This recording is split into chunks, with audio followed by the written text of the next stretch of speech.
Hello students and welcome to my YouTube channel. आज के इस वीडियो में हम क्लास 9 का chapter 5 fundamental unit of life cell इसको स्टडी करेंगे।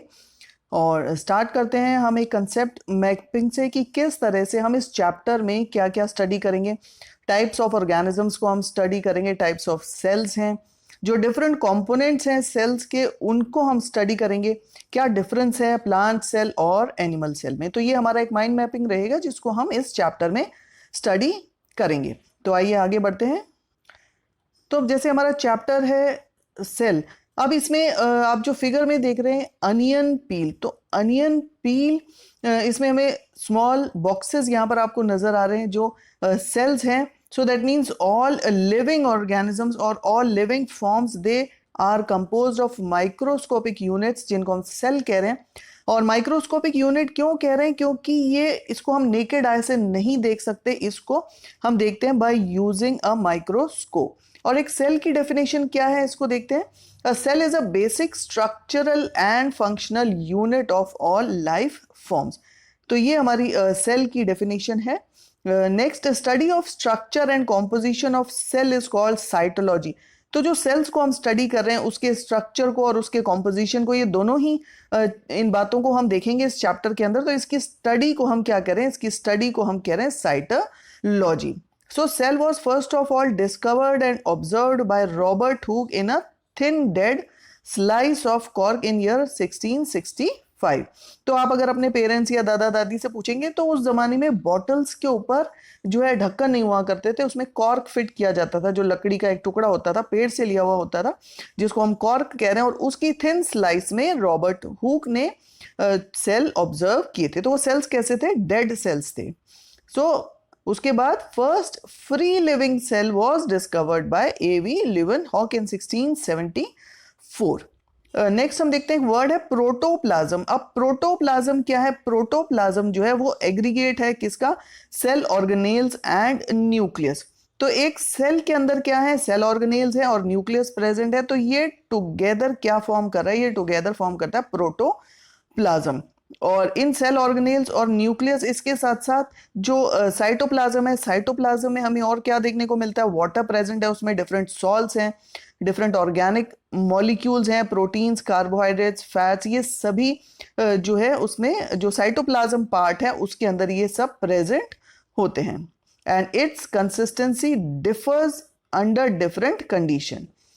उसके बाद हम देखते हैं cell theory. Cell theory was given by two biologist जिनका नाम था शैलेडीन एंड शोवन, और 1838 में उन्होंने सेल थ्योरी दी थी। और according to cell theory, first all plants and animals they are composed of cells. Cell is the basic unit of life. और थर्ड है all cell arise from pre existing cells. तो ये तीनों important point है हमारे cell theory के। And viruses are the exception of cell theory, जिसपे कि 1 नंबर का क्वेश्चन आ सकता है। यहाँ से हमें सेल थ्योरी के बारे में पता चल रहा है। और कौन से 2 बायोलॉजिस्ट हैं जिन्होंने सेल थ्योरी दी थी? वो हैं शैलेडीन एंड शोवन। तो ये हम बीच बीच में ये भी डिस्कस करें कि क्या क्या पॉसिबिलिटीज हो सकती है क्वेश्चंस की। अब यूनिसेलुलर और जो टाइप्स ऑफ सेल्स और ऑर्गेनिजम्स हैं, जैसे हम देख रहे हैं यहाँ पर पिक्चर्स में, तो यूनिसेलुलर ऑर्गेनिजम्स और multi cellular organisms. Uni means one and multi means more than one. तो यहाँ पिक्चर्स में आप देख रहे हो कि ये सारे प्रोकैरियोटिक्स या हम यहाँ पर कह सकते हैं कि ये वन सेल्ड ऑर्गेनिजम्स हैं, जहाँ पर बैक्टीरिया, पैरामीशियम, अमीबा, इनके हम एग्जाम्पल्स हम स्टडी कर रहे हैं। उसी तरह से ब्लू ग्रीन एल्गी है जिसको हम साइनोबैक्टीरिया भी कह रहे हैं। और यूकैरियोटिक हमारे पास हो गए, ऑस्ट्रिच है, पाइन ट्री है। तो ये अलग अलग हमारे पास एग्जाम्पल्स हैं। अब ये जो ऑर्गेनिजम्स हैं यूनिसेलुलर और मल्टी सेलुलर ऑर्गेनिजम्स, इनमें डिफरेंसेस जैसा कि हम देख पा रहे हैं। सेल नंबर, अभी जैसे मैंने कहा कि सेल नंबर्स अगर हम स्टडी करें तो uni means single celled, multi means large number of cells या more than one. Functions means unicellular में एक ही सेल है तो वही सारे फंक्शन परफॉर्म कर रहा है।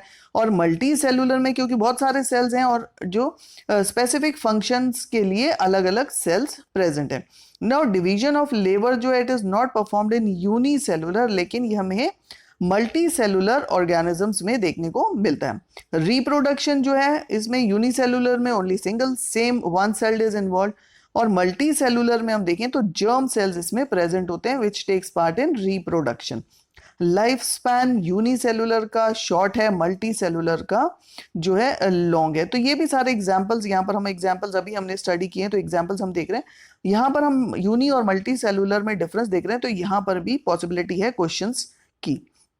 उसके बाद प्रोकैरियोटिक और यूकैरियोटिक सेल्स में क्या डिफरेंस है। प्रो मींस प्रिमिटिव, जिसको हम कह सकते हैं आसान भाषा में, या इसका साइज जो है बहुत छोटा होता है, और यूकैरियोट्स का फेयरली लार्ज साइज होता है। तो प्रोकैरियोट्स में न्यूक्लियर रीजन या न्यूक्लियोइड जो है उसमें न्यूक्लियर मेम्ब्रेन नहीं होती, जबकि यूकैरियोट्स में प्रॉपर न्यूक्लियर मेम्ब्रेन होती है। अब प्रोकैरियोट्स हमेशा यूनिसेलुलर होते हैं, जबकि यूकैरियोट्स यूनी और मल्टी सेलुलर होते हैं। प्रोकैरियोट्स में सिंगल क्रोमोसोम्स होता है और यूकैरियोट्स में मोर than one chromosomes. In prokaryotes, nucleolus is absent, whereas it is present in eukaryotic. And cell division by fission or budding, जबकि eukaryotes में हमें माइटोसिस या मियोसिस देखने को मिलता है। प्रोकैरियोट्स में membrane bound cell organelles absent होते हैं, एग्जाम्पल बैक्टीरिया, जबकि यूकैरियोट्स में membrane bound cell organelles present होते हैं। तो सभी एनिमल्स और plants they come under eukaryotes. अब यहाँ पर हम ये सेल्स देख रहे हैं, प्रोकैरियोटिक एंड यूकैरियोटिक सेल्स। अब उसके बाद हम देखते हैं कि सेल की शेप क्या है। तो cells they are of variable shapes and sizes, their shapes are according to their functions. तो अभी जैसे नीचे हम डायग्राम्स देख रहे हैं, इन डायग्राम्स में हम देख रहे हैं कि जो सेल्स हैं उनकी शेप और साइज वेरी कर रही है, और वो कैसे वेरी कर रही है, उनके फंक्शन के अकॉर्डिंग। सो ये सेल्स जो है वो स्फेरिकल भी हो सकते हैं, but they may be elongated, जैसा कि हम नर्व सेल देखते हैं। ब्रांच भी हो सकते हैं, डिस्कॉइडल भी हो सकते हैं, जैसे कि हमारे आरबीसीज हैं। स्पिंडल शेप्ड हो सकते हैं, जिसका एग्जांपल हम देख रहे हैं मसल सेल्स। तो यहाँ पर हम देख रहे हैं हमारे पास डिफरेंट सेल्स हैं, और उनकी शेप्स आप देखिए ध्यान से, तो उनकी शेप्स भी अलग अलग है। तो ये स्मूथ मसल फाइबर्स हो गए, स्ट्राइप्ड मसल फाइबर्स हो गए, और ये कार्डियक मसल्स हो गए। उसके साथ साथ cartilage cells, bone cells, RBCs, डब्ल्यूबीसीज और nerve cells with axon and dendrites. तो हम देख रहे हैं कि हर एक जो ये सारे मल्टी सेलुलर ऑर्गेनिजम्स में है, और डिफरेंट टाइप्स ऑफ सेल्स और डिफरेंट शेप्स हैं उनकी। सो अब ये तो हो गया शेप्स हमने देखी। अब size. So cells is variable depending upon the type of organisms. अब कुछ जो माइक्रोस्कोपिक है और कुछ जो है they are visible with the help of naked eyes. तो उनका जो साइज है वो 0.2 न्यूमीटर से 18 सेंटीमीटर के बीच में वेरी करता है। और size of typical cell in a multi cellular organism that ranges from 20 से 30 न्यूमीटर तक, उसका जो साइज है वो वेरी करता है। जो लार्जेस्ट सेल है वो क्या है, वो ऑस्ट्रिच का एग है, that is 15 centimetre long, 13 centimetre wide, और वेट उसका है 1.4 kg। तो ये तो लार्जेस्ट सेल है। और लॉन्गेस्ट की अगर हम बात करें तो वो हमारा लॉन्गेस्ट सेल हो गया nerve cell up to 1 meter. और जो स्मॉलेस्ट सेल जो अभी तक एट प्रेजेंट तक जो नोन है दैट इज पीपीएलओस, और जिसका एग्जांपल अगर हम देखें तो दैट इज माइकोप्लाज्मा। तो ये भी 1 मार्क क्वेश्चंस के फॉर्म में ही आ सकते हैं, लार्जेस्ट सेल, लॉन्गेस्ट सेल या स्मॉलेस्ट सेल का example. Now we will study the components of a cell. So there is occurrence of division of labor within a eukaryotic cell. इसमें हमने क्या देखा था कि division of labor है, and as they got certain specific components जिसको कि हम cell organelles कह रहे हैं। तो क्योंकि eukaryotic cell में cell organelles present हैं, तो इसलिए यहाँ पर हमें division of labor देखने को मिलेगा, और जो हर एक cell organelle है, so each of them will perform a specific function। और यहाँ पर जो 3 बेसिक कंपोनेंट हैं उसमें है प्लाज्मा मेम्ब्रेन, न्यूक्लियस है और साइटोप्लाज्म है। तो ये एक हम यहाँ पर जो कलरफुल हम देख रहे हैं, ये एक लिपिड बायलेयर मॉडल है प्लाज्मा मेम्ब्रेन का। अब ये प्लाज्मा मेम्ब्रेन या सेल मेम्ब्रेन कैसे काम करती है, इसके पॉइंट्स जरा हम देखते हैं।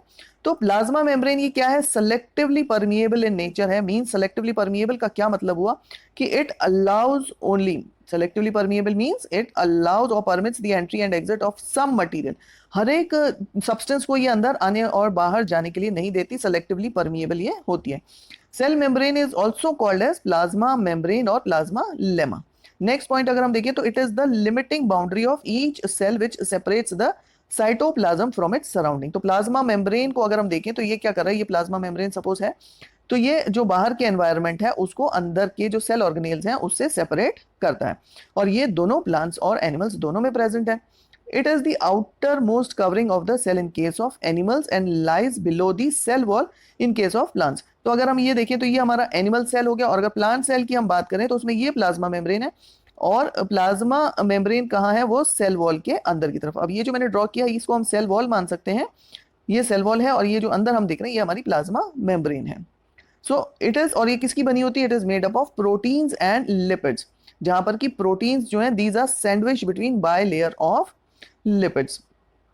इसको हम ऐसे भी देख सकते हैं कि सपोज ये वाले पॉइंट को अगर हम एग्जाम्पल की तरह इसको हम समझाएं तो it is made up of proteins और लिपिड्स, जैसे हमने कहा, तो जहां पर कि ये सपोज एक प्रोटीन की लेयर है, और ये प्रोटीन की लेयर जो है वो सैंडविच है बाय, ये आप मान सकते हैं कि ये लिपिड की लेयर है, जो हमने थोड़ा सा लंबा बनाया तो ये लिपिड लेयर है, और बीच में हमें प्रोटीन की लेयर नजर आ रही है। Now singer and Nicolson gave a fluid mosaic model of plasma membrane, and last point is it is flexible and can be folded, broken or reunited. अब प्लाज्मा मेम्ब्रेन के फंक्शंस क्या क्या हैं?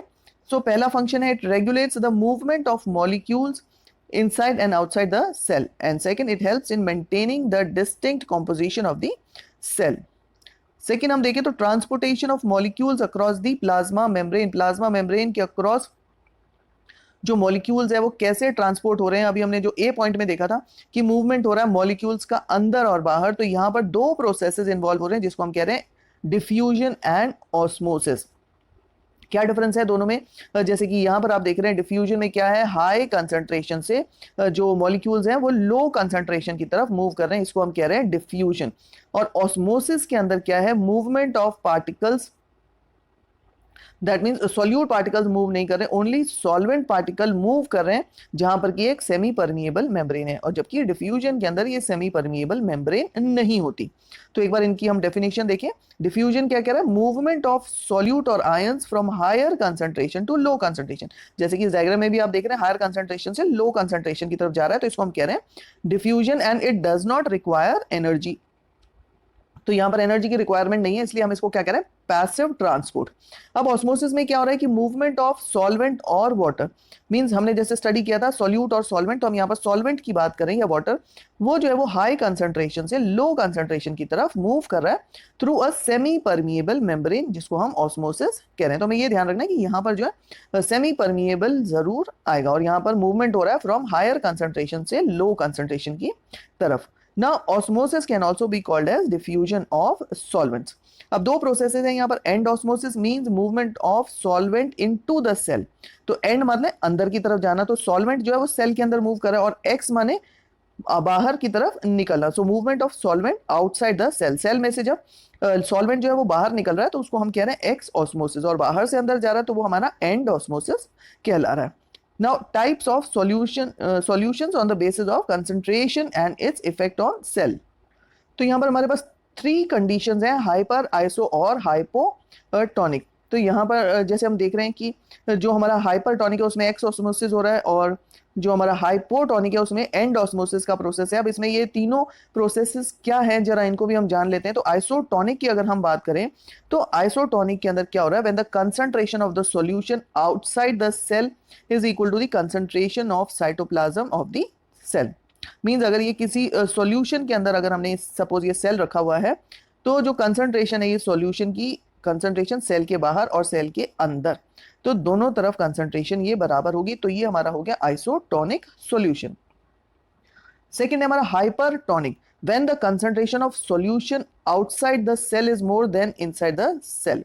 अगर सॉल्यूशन जो है उसकी कंसंट्रेशन सेल के बाहर ज्यादा है as compare to the cell, so due to this the cell will lose water and becomes plasmolyzed, means cell जो है वो shrink हो जाएगा, और ये जो shrinking की प्रॉपर्टी है प्रोटोप्लाज्म की away from the cell wall due to the excessive loss of water, इसको हम क्या कह रहे हैं, एक्स ऑस्मोसिस। तो हाइपरटोनिक में एक्स ऑस्मोसिस प्रोसेस हो रहा है, जिसके कारण जो है श्रिंकेज या प्लाज्मोलिसिस प्रोसेस हो रहा है। थर्ड हमारा है hypotonic, when the concentration of the solution outside the cell is less than that of the cytoplasm of the cell. So in that case cell swells up and bursts due to the excessive and osmosis, कि अगर जो concentration है solution का वो cell के बाहर अगर कम है then that of the cytoplasm, so in that case जो मूवमेंट है वो सेल के अंदर होगा बाहर से, और सेल जो है दैट इज स्वेलिंग अप, और सेल जो है वो जो उसकी जो प्लाज्मा मेम्ब्रेन है वो स्वेल अप हो जाएगी, और एक कंडीशन पर वो बर्स्ट हो जाएगी। और ये बर्स्ट क्यों हो रही है? Due to excessive endosmosis. तो होप स्टूडेंट्स ये तीनों प्रोसेसेस आपको क्लियर होंगे। अब हाइपर, हाइपो और आइसोटोनिक को एक बार हम फिर से एक्सप्लेन करते हैं। अब ध्यान से इसको देखें, सेम डेफिनेशन है, थोड़ा सा बस वर्ड्स हमने डिफरेंट ले लिए। कि if the medium surrounding the cell has higher water concentration, यहाँ पर हम बात करें कि जो मीडियम है सराउंडिंग द सेल, तो सपोज ये कंटेनर है, इसमें ये सेल है, और इसके आसपास अगर हम देखें तो यहाँ पर अगर वाटर की कंसंट्रेशन ज्यादा है, means that the outside solution is dilute. तो ये सॉल्यूशन कैसा हो गया? डाइल्यूट हो गया। जब ये सॉल्यूशन डाइल्यूट हो गया तो वाटर कहाँ मूव करेगा? Inside the cell. It will gain water by the process of osmosis, और इसको हम कह रहे हैं hypotonic solution. So water molecules they are free to pass through this cell membrane. तो यहाँ से वाटर जो है वो सेल के अंदर मूव कर रहा है, and the cell swells up. Second condition अगर हम देखें तो if the medium is exactly the same water concentration as the cell, कि अगर ये हम बात करें सेल के अंदर और सेल के बाहर अगर दोनों तरफ कंसंट्रेशन सेम है तो यहाँ पर no net movement of water across the cell, और ऐसे केस में such a solution is known as isotonic solution. तो यहाँ पर वाटर जो है वो सेल के अंदर और अंदर से बाहर दोनों डायरेक्शन में मूव कर रहा है, लेकिन जो अमाउंट है वो सेम है, और सेम अमाउंट होने के कारण वो हमें दिखाई नहीं देता। So such type of solutions they are known as isotonic solutions. अब थर्ड हमारा केस है, if the medium has a lower concentration of water than the cell, means that it is very concentrated solution. तो अगर यहाँ पर हम बात करें कि जो हमारा मीडियम है उसके अंदर अगर उसकी जो वाटर की कंसंट्रेशन है वो लो है, so then the cell will lose water. तो सेल में से वाटर बाहर की तरफ मूव करेगा, और इस तरह के सॉल्यूशंस को हम हाइपरटोनिक सॉल्यूशंस कहते हैं। Again the water crosses the cell membrane in both the directions. Water movement हो रहा है, लेकिन जो है बाहर की तरफ वाटर जो है वो ज्यादा जाएगा, जिसके कारण जो हमारी सेल वॉल जो है वो श्रिंक हो जाएगी। And such type of solutions they are known as, अब ये भी क्या प्रोसेस है ऑस्मोसिस का, और यहाँ पर एक सेलेक्टिवली परमिएबल मेम्ब्रेन यूज हो रही है जिसके कारण जो मूवमेंट है वाटर का अंदर और बाहर हो रहा है। And such type of solutions they are known as hypertonic solutions. अब हम स्टडी करते हैं डिफरेंट सेल ऑर्गेनेल्स, जिसमें हम सबसे पहले देख रहे हैं cell wall. So cell wall is the outer most covering of the plant cells. ये प्लांट सेल में होती है और ये एनिमल सेल में एब्सेंट होती है। अब सेल वॉल कैसी है? रिजिड है, स्ट्रॉन्ग है, थिक पोरस है, नॉन लिविंग स्ट्रक्चर की है, और किसकी बनी होती है? Cellulose and hemicellulose. अब सेल वॉल जो है of two adjacent cells they are joined by a layer called as middle lamellae and microscopic channels called as plasmodesmata for transport. तो जैसा कि हम इस डायग्राम में भी देख रहे हैं, तो यहाँ पर हम साथ के साथ डिफरेंसेस भी देख रहे हैं। तो सेल वॉल जो है सिर्फ एनिमल सेल्स में प्रेजेंट है, प्लांट सेल में ये प्रेजेंट नहीं होती। Now what are the functions of this cell wall? इसका क्या फंक्शन है? तो सबसे पहले हम देख रहे हैं क्योंकि ये प्लांट्स में प्रेजेंट होती है, so it is providing a definite shape to the cell. उसके साथ साथ एक स्ट्रेंथ दे रहा है ये सेल्स को, and it is permeable and allow the entry of molecules of different sizes. अब सेकेंड ऑर्गेनेल हम स्टडी करते हैं, दैट इज न्यूक्लियस। जैसा कि ये आप न्यूक्लियस का व्यू देख रहे हैं, और हमें पता है कि nucleus it is the most important cell organelle है which directs and control all its cellular activity. उसके साथ साथ हम इसको क्या कह रहे हैं? हेडक्वार्टर ऑफ द सेल भी बोल रहे हैं न्यूक्लियस को। And it was discovered by Robert Brown in 1831 students. A combine just to write a note on nucleus वो भी आ सकता है, या सिंगल 1 मार्क के क्वेश्चंस भी हमें इसमें से मिल सकते हैं। यूकैरियोट्स में अगर हम देखें तो well defined nucleus is present, और प्रोकैरियोट्स में वेल डिफाइंड न्यूक्लियस एब्सेंट है। ये भी हमने डिफरेंसेस भी देखे हैं। प्रोकैरियोट्स में हमने देखा था कि उसमें एक प्रिमिटिव न्यूक्लियस प्रेजेंट है जिसको हम न्यूक्लियोइड कह रहे हैं, और ये जो न्यूक्लियस है वो कैसा है? डबल लेयर्ड कवरिंग है, जिसके अंदर कि उसके चारों तरफ न्यूक्लियर मेम्ब्रेन है।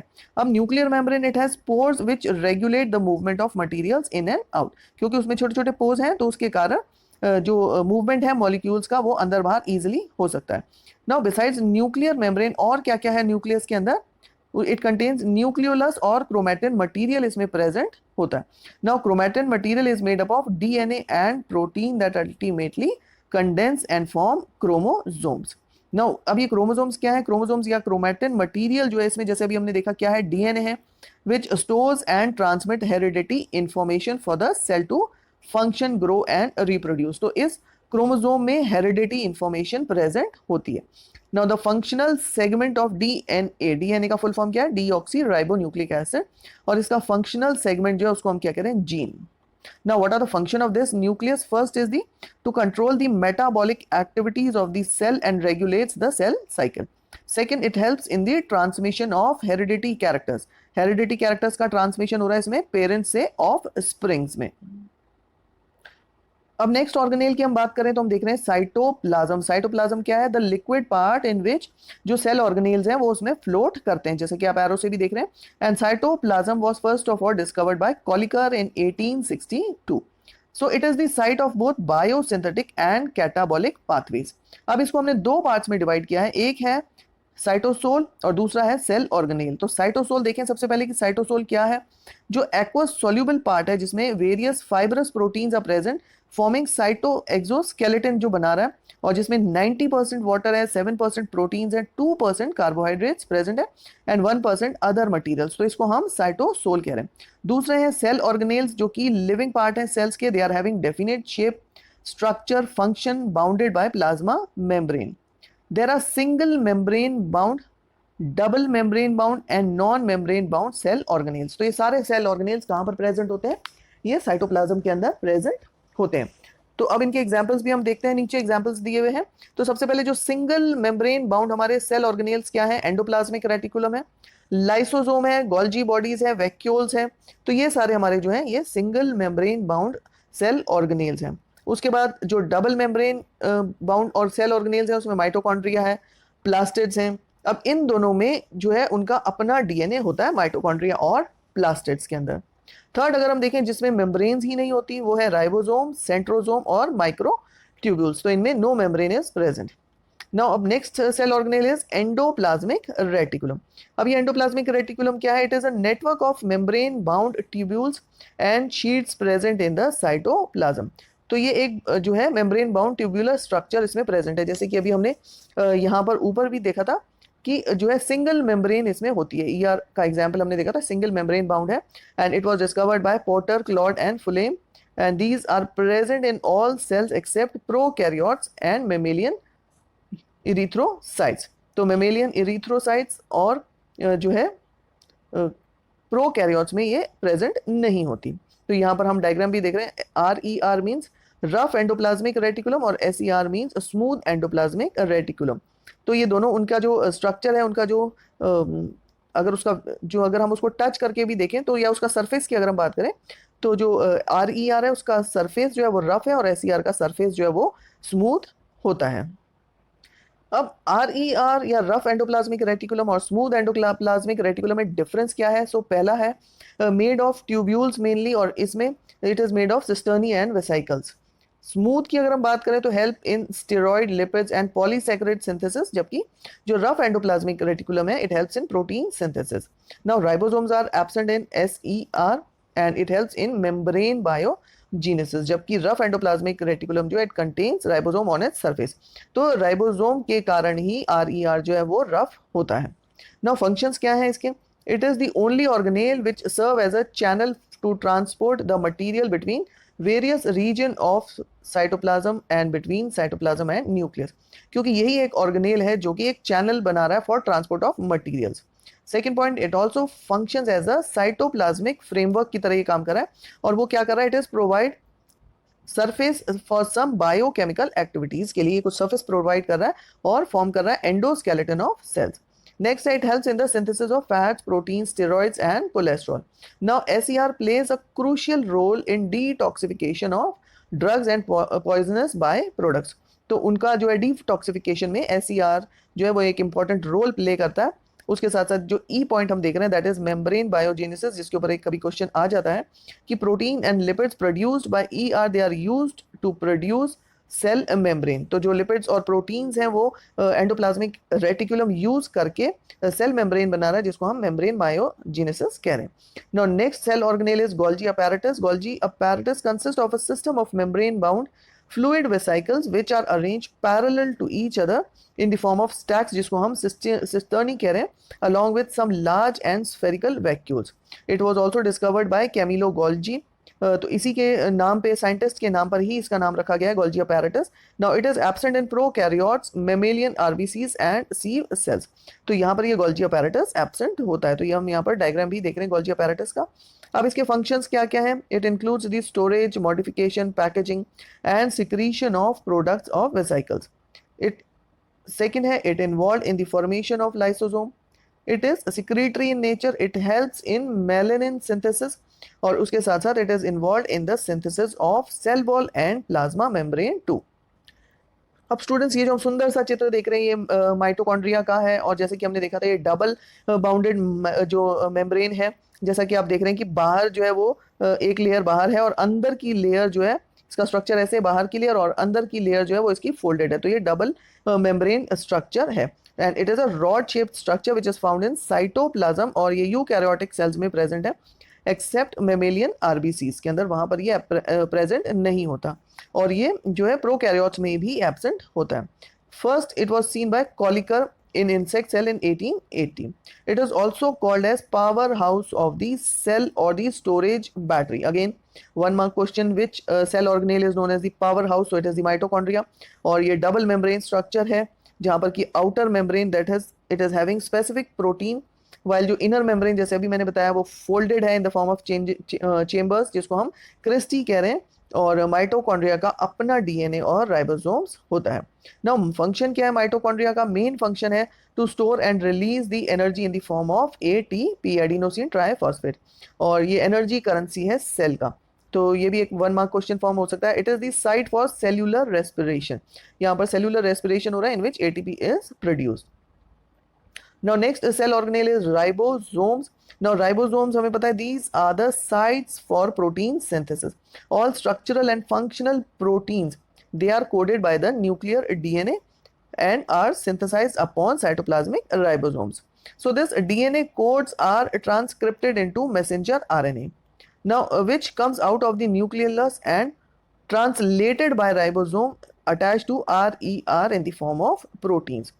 So again 1 mark question, protein synthesis की साइट क्या है? राइबोसोम्स। तो इस तरह से स्टूडेंट्स हम बीच बीच में से यहाँ पर देख रहे हैं कि 1 मार्क के क्वेश्चंस हमें कहाँ कहाँ जो है मिल रहे हैं। नाउ फंक्शंस ऑफ राइबोसोम्स के क्या फंक्शन है? These are the main site of protein synthesis and synthesized protein is transported by endoplasmic reticulum, जिसमें हमने देखा था चैनल्स या ट्यूब्यूल्स के फॉर्म में है, तो वहां से जो है प्रोटीन्स, सिंथेसाइज्ड प्रोटीन्स, उनका ट्रांसपोर्ट होता है। Now plastids, these are the double membranes discoidal structure, और ये सिर्फ जैसे हमें पता है प्लांट सेल्स में ही प्रेजेंट होते हैं। उसके साथ साथ इनकी शेप जो है रोम्बिक शेप भी है, दे अकर इन वेरिएबल शेप्स एल्गी के अंदर, और ये यू शेप्ड भी है, स्पाइरल, कॉइल्ड, डिफरेंट शेप्स में प्रेजेंट होते हैं।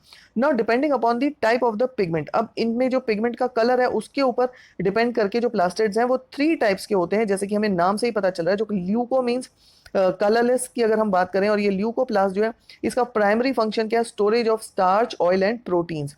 Now it is found in non photosynthetic tissue of plant such as, कहाँ पर प्रेजेंट होते हैं?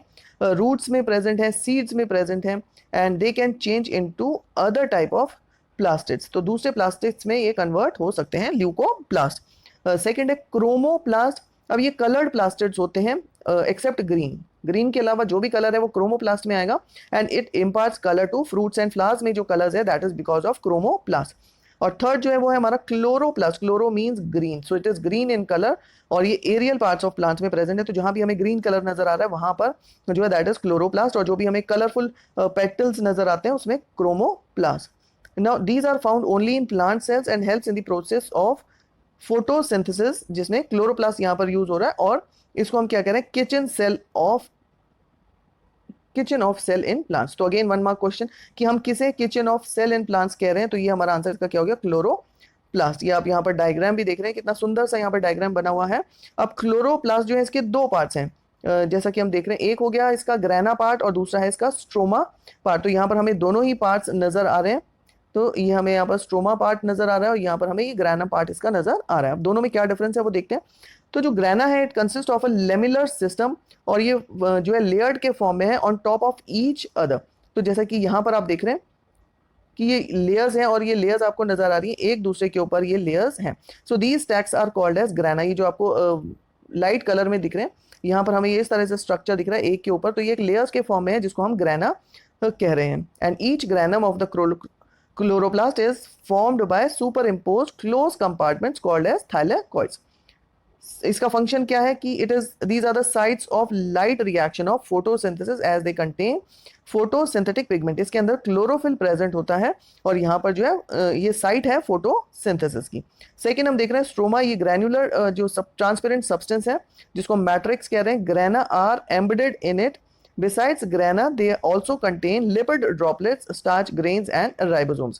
इसका अगर हम फंक्शन देखें तो these are the site of dark reaction of photosynthesis and helps in protein synthesis due to the presence of ribosomes. क्योंकि यहाँ भी ribosomes present है तो यहाँ पर जो है प्रोटीन सिंथेसिस भी यहाँ पर हो रहा है। तो ये भी एक फंक्शन है क्लोरोप्लास्ट के अंदर। तो ये डायग्राम में आपको यहाँ पर क्लियर होगा। अभी जैसे हमने थाइलाकॉइड्स की भी बात की तो थाइलाकॉइड्स क्या है, जैसे कि हमें डायग्राम में दिख रहा है ईच ग्रैनम जो है क्लोरोप्लास्ट का उसमें एक क्लोज्ड कंपार्टमेंट्स है। यहाँ पर ये हमें नजर आ रही है क्लोज कंपार्टमेंट जिसको हमने क्या नाम दे दिया, थाइलाकॉइड्स। तो ये एक डिटेल्ड जो स्ट्रक्चर है वो हमने देखा क्लोरोप्लास्ट का। अब नेक्स्ट हम देख रहे हैं वैक्यूल्स। वैक्यूल्स की अगर हम बात करें, जैसा कि यहाँ पर हम सेल देख रहे हैं, सेल में आप देखिए कि कितना जो है स्ट्रक्चर, जो वैक्यूल है उसका स्ट्रक्चर कितना बड़ा है यहाँ पर as compare to other cell organelles. Nucleus या mitochondria, tonoplast, that is the layer of this vacuole. तो अगर हम माइटोकॉन्ड्रिया न्यूक्लियस को देख रहे हैं तो ये स्मॉल है as compare to vacuoles. So these vacuoles they are membrane bound regions हैं साइटोप्लाज्म के अंदर जिसमें क्या है, वाटर प्रेजेंट है and other substance. They are bounded by a single membrane जिसको कि हम टोनोप्लास्ट कह रहे हैं। तो टोनोप्लास्ट क्या है, वैक्यूल के चारों तरफ जो लेयर है सिंगल मेम्ब्रेन है। तो वैक्यूल भी सिंगल मेम्ब्रेन बाउंड ऑर्गेनेल है। और एनिमल सेल्स में अगर हम देखें तो वैक्यूल्स जो है वो एब्सेंट है या बहुत छोटे होते हैं, जबकि प्लांट सेल्स में अगर हम देखें तो वैक्यूल्स का साइज बड़ा होता है। A single large vacuole is found और जिसके अंदर की जो 90% ऑफ द वॉल्यूम ले रहा है उस सेल की। अब फंक्शन क्या है इसके, it is helping in maintaining the osmotic pressure of the cell and stores. जितने भी जो टॉक्सिक मेटाबॉलिक प्रोडक्ट्स या वेस्ट प्रोडक्ट्स हैं वो इस वैक्यूल्स में स्टोर्ड होते हैं। तो ये इसका फंक्शन है वैक्यूल्स का। नेक्स्ट हम बात करते हैं लाइसोसोम। लाइसोसोम को सुसाइडल बैग्स भी कहते हैं। तो ये आप स्ट्रक्चर देख रहे हैं लाइसोसोम का। अब ये है क्या, it is a tiny membrane bound vesicle है जिसमें कि पावरफुल डाइजेस्टिव एंजाइम्स प्रेजेंट हैं for intracellular digestion. And these lysosomes ये कहां पर एब्सेंट है, ये आरबीसीज के अंदर एब्सेंट होते हैं। Now these lysosome they are synthesized by Golgi body and enzymes present in it are synthesized by RER. तो अगेन 1 मार्क का क्वेश्चन हमें यहाँ पर मिल सकता है कि जो लाइसोसोम है इनका सिंथेसिस कौन कर रहा है, गोल्जी बॉडीज, और एंजाइम्स जो इसके अंदर प्रेजेंट है वो जो है आरईआर उसका सिंथेसिस कर रही है। नाउ फंक्शंस क्या है इसके, मेन फंक्शन है इसका digestion and they are the kind of waste disposal system की जो बॉडी है जो उसमें से जो वेस्ट मटेरियल है उसको ये थ्रो आउट कर रहे हैं and it helps in digesting foreign materials and cells. तो जो भी फॉरेन मटेरियल्स हैं उसको ये डाइजेस्ट कर रहे हैं। अब इनको हम सुसाइडल बैग्स क्यों कह रहे हैं, so during disturbance in cellular metabolism, अगर कभी सेल्यूलर मेटाबॉलिज्म में डिस्टर्बेंस हो रही है तो जो लाइसोसोम है वो बर्स्ट हो जाता है और उसके अंदर के जो एंजाइम्स हैं वो बाहर आ जाते हैं। बाहर कहाँ पर आ गए, वो सेल या साइटोप्लाज्म के अंदर आ गए और वहां पर आकर वो अपने ही सेल को वो डाइजेस्ट कर देते हैं। तो इसलिए इनको लाइसोसोम्स को हम सुसाइडल बैग्स कहते हैं। अभी हमने डिफरेंट ऑर्गेनेल्स को स्टडी किया, उसमें प्लांट्स और एनिमल्स में भी डिफरेंसेस हैं वो देखिए। तो अब एक बार इसकी हम जो है समरी देखते हैं कि क्या डिफरेंस है। प्लांट सेल्स में जैसे हमने देखा था कि क्लोरोप्लास्ट प्रेजेंट होता है फोटोसिंथेसिस के लिए, जबकि एनिमल सेल्स में एब्सेंट है। उसी तरह से प्लांट सेल में सेल वॉल है to maintain structure and rigidity, और एनिमल सेल में सेल वॉल प्रेजेंट नहीं होती। प्लांट सेल में usually do not contain lysosome, जबकि अगर हम एनिमल सेल्स के अंदर देखें तो यहाँ पर जो है it contains cilia and flagella यहाँ पर प्रेजेंट होता है। उसके साथ साथ अगर हम शेप की बात करें तो सेल्स जो है वो प्लांट सेल्स के कैसे होते हैं, जनरली स्क्वायर होते हैं, रिजिड होते हैं या ज्योमेट्रिक शेप में होते हैं। और एनिमल सेल्स को हम देखें दे आर जनरली जो है राउंड शेप इनकी होती है। तो प्लांट सेल्स जो है उनमें एक लार्ज वैक्यूल होता है, जबकि जो एनिमल सेल्स हैं उनमें वैक्यूल्स या तो बिल्कुल ही नहीं होते या बहुत छोटे होते हैं। तो ये हमारे कुछ डिफरेंसेस हैं प्लांट्स और एनिमल्स के। इसमें भी जनरली क्वेश्चन आता है, इस तरह से आप डायग्राम बना के भी उसको एक्सप्लेन कर सकते हैं। Now what is cell division. अब सेल डिवीजन की अगर हम बात करें तो जो new cells these are formed in organisms in order to grow, replace old dead and injured cell and form new gametes required for production. तो इस प्रोसेस को हम क्या कह रहे हैं, जिसमें कि न्यू सेल्स बन रहे हैं, इसको हम कह रहे हैं सेल डिवीजन। अब जो सेल डिवीजन है वो दो तरह से हो सकता है, एक माइटोसिस और एक मियोसिस। अब दोनों में क्या डिफरेंस है इसको हम देखते हैं। तो सबसे पहले हम माइटोसिस को स्टडी करें। इसमें क्या हो रहा है, the process of cell division by which most of the cells divide for growth is called as mitosis. तो यहाँ पर सेल्स जो है वो डिवाइड हो रहे हैं, डिवाइड होके वो बढ़ रहे हैं, ग्रो कर रहे हैं, तो इस प्रोसेस को हम कह रहे हैं माइटोसिस। और इस प्रोसेस के अंदर ईच सेल जो है उसको हम कह रहे हैं mother cell, which divides to form two identical daughter cells. Now these daughter cells have the same number of chromosomes as the mother cells and helps in the growth and repair of the tissues of the organism. अब इसको अगर हम एक diagram के form में देखें तो हम यहाँ पर माइटोसिस की बात करें, ये सपोज मदर सेल है और मदर सेल में अगर हम ये देख रहे हैं तो यहाँ पर ये डबल, ये अगर हम देखें तो यहाँ पर ये क्रोमोसोम्स की हम बात करें, जितने पेयर इसके अंदर क्रोमोसोम्स हैं ये डिवाइड होकर दो डॉटर सेल्स फॉर्म करा है। और ये दोनों डॉटर सेल्स की अगर हम बात करें तो दोनों डॉटर सेल्स के अंदर नंबर ऑफ क्रोमोसोम्स इसके अंदर सेम रहते हैं। ऐसे ये दूसरी डॉटर सेल है, उसमें भी अगर हम देखें तो देखिए अब क्रोमोसोम्स का नंबर सेम है, यहाँ पर भी वन पेयर है और यहाँ पर भी हमने देखा वन पेयर है। तो ये प्रोसेस जो है हमारा, इसको हम कह रहे हैं माइटोसिस। अब सेकंड हम देखते हैं कि मियोसिस क्या है। सो मियोसिस की अगर हम बात करें तो इसमें स्पेसिफिक सेल्स हैं फॉर रिप्रोडक्टिव ऑर्गन्स और tissues in animals and plants, they divide two form gametes. तो माइटोसिस में तो क्या हो रहा है, सेल्स की ग्रोथ हो रही है, लेकिन मियोसिस के अंदर क्या हो रहा है, यहाँ पर एनिमल्स और प्लांट सेल्स जो है वो डिवाइड कर रहे हैं in the form of gametes. और यहाँ पर जो स्पेशलाइज्ड सेल्स हैं which after fertilization give rise to offsprings. Now इसके केस के अंदर they divide by a different process called as meiosis, जिसमें कि it involves two consecutive division. So when a cell divides by mitosis it produces 4 new cells. The new cells will have only they half the number of chromosomes। तो यहाँ पर अगर हम बात करें तो ये हमारा एक सेल है, तो एक सेल से सबसे पहले क्या फॉर्म हुआ, दो सेल फॉर्म हुए, ठीक है। तो ये हमारे डबल सेल्स यहाँ पर फॉर्म हो रहे हैं, वन सेल प्लस ये सेकेंड सेल, ठीक है। ये हमारे क्रोमोसोम्स हैं यहाँ पर दो, और ये एक स्टेप हो गया। सेकेंड स्टेप में अगेन 2 सेल्स आर फॉर्म्ड, और यहाँ पर क्रोमोसोम्स का नंबर भी जो है वो कितना रह जाता है, यहाँ पर हाफ रह जाता है। तो यहाँ पर आप देख रहे हैं कि एक सेल से जो है वो हमारे पास 4 सेल्स फॉर्म हो रहे हैं और number of chromosomes is also reduce to half. तो ये प्रोसेस है हमारा मियोसिस का, और ये रिप्रोडक्टिव ऑर्गन्स या टिश्यूज में हमें देखने को मिलता है। So hope students this completes our chapter 5। Hope ये वीडियो से आपको ये चैप्टर क्लियर होगा, इजीली समझ में आया होगा। कंप्लीट चैप्टर है, इसको ध्यान से देखें। और सबसे इसका प्लस पॉइंट क्या है कि आप इसको बार बार उसको बैक करके इसको दोबारा से देखकर इसको इजीली समझ सकते हैं। अपने फ्रेंड्स के साथ शेयर करें, लाइक ज़रूर करें, नीचे कमेंट करें।